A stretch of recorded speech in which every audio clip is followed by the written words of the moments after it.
Crystal Catherine Eastman, born on June 25, 1881, died on July 28, 1928, was an American lawyer, antimilitarist, feminist, socialist, and journalist.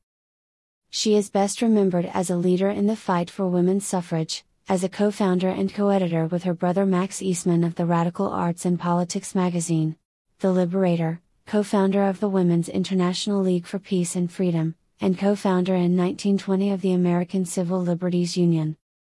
In 2000 she was inducted into the National Women's Hall of Fame in Seneca Falls, New York. Social work pioneer and journal editor Paul Kellogg offered Eastman her first job, investigating labor conditions for the Pittsburgh survey sponsored by the Russell Sage Foundation.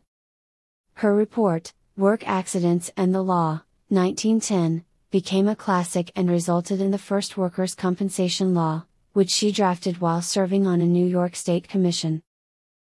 She continued to campaign for occupational safety and health while working as an investigating attorney for the U.S. Commission on Industrial Relations during Woodrow Wilson's presidency. She was at one time called the most dangerous woman in America, due to her free love idealism and outspoken nature.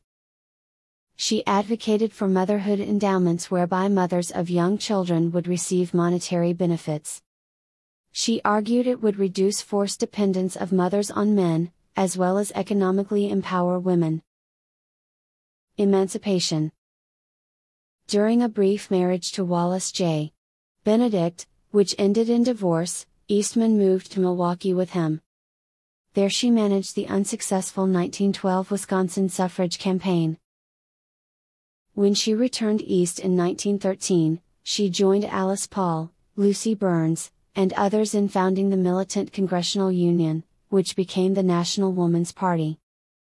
After the passage of the 19th Amendment gave women the right to vote in 1920, Eastman and Paul wrote the Equal Rights Amendment, first introduced in 1923. One of the few socialists who endorsed the ERA, Eastman warned that protective legislation for women would mean only discrimination against women.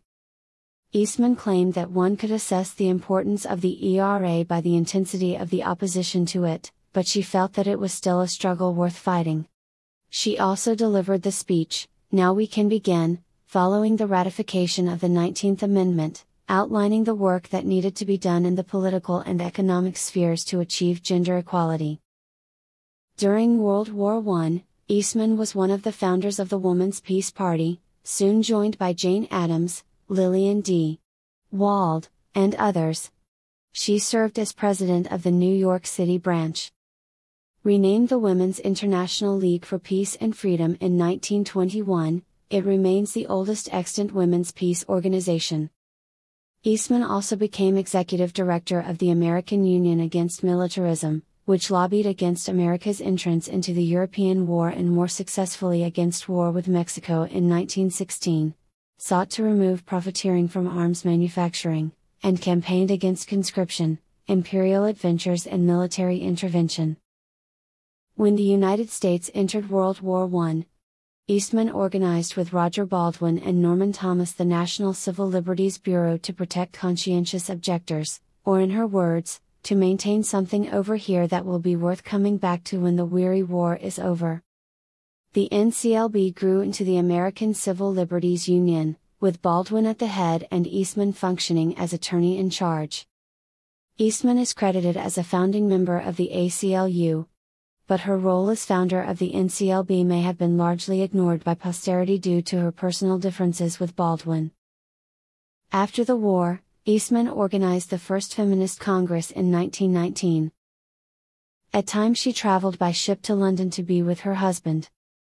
In New York, her activities led to her being blacklisted during the Red Scare of 1919 to 1920. She struggled to find paying work.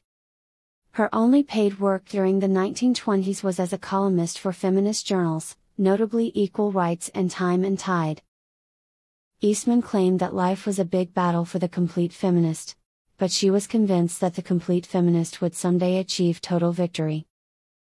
Crystal Eastman died on July 8, 1928, of nephritis. Her friends were entrusted with her two children, then orphans, to rear them until adulthood. Legacy.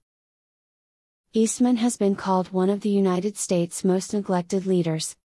Because, although she wrote pioneering legislation and created long-lasting political organizations, she disappeared from history for 50 years.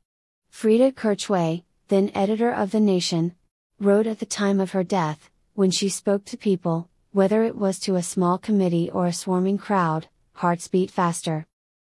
She was for thousands a symbol of what the free woman might be.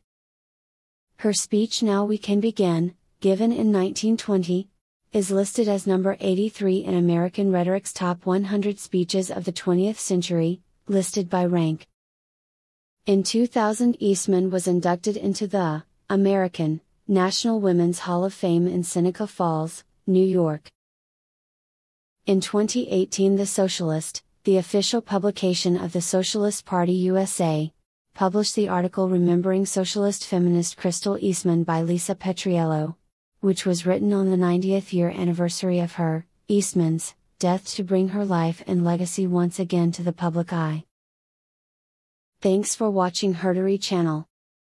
Don't forget to like the video and subscribe our channel.